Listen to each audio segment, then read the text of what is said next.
8 August 2022ला दिग्दर्शक संजय जाधव यांनी दुनियादारीचा दुसरा भाग पुन्हा दुनियादारी या सिनेमाची अनाउन्समेंट केली होती।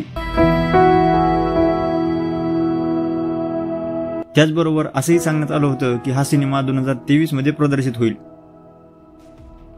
आणि पुढे यानंतर प्रेक्षकांमध्ये या सिनेमाला घेऊन चांगलीच उत्सुकता लागलेली दिसली। पण 2023 मध्ये हा सिनेमा प्रदर्शित झालाच नाही। एवढंच काय तर 2022 नंतर या सिनेमाबद्दल काहीही अपडेट मिळत नव्हती आणि आता 2024 मध्ये या सिनेमाबाबत एक मोठी अपडेट मिळत आहे।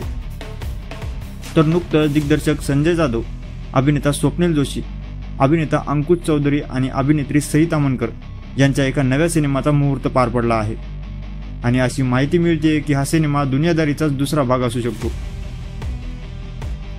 म्हणजेच काय तर तब्बल 11 वर्षांनंतर ज्या सिनेमाने त्यावेळेस सर्वात जास्त कमाईचा रेकॉर्ड स्वतःच्या नावावर केला होता, अशा दुनियादारी या सिनेमाचा दुसरा भाग पुन्हा दुनियादारी याच्या चित्रीकरणाला सुरुवात झाली आहे आणि कदाचित हा सिनेमा 2025 पर्यंत प्रदर्शितही होईल।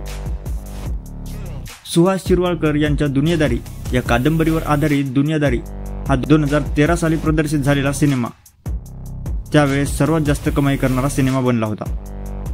फक्त 2.5 कोटींच्या बजेटमध्ये बनलेल्या या सिनेमाने प्रेक्षकांची मनं जिंकत 90 दिवसांपेक्षा जास्त सिनेमागृहात चालून तब्बल 30 कोटींची कमाई केली होती आणि नंतर पुढे मराठीतील या सिनेमाच्या अभूतपूर्व यशानंतर याला कन्नडमध्ये नुरोंडू नेनापू या नावाने तर पंजाबीमध्ये दुनियादारी याच नावाने रिमेक करण्यात आलं।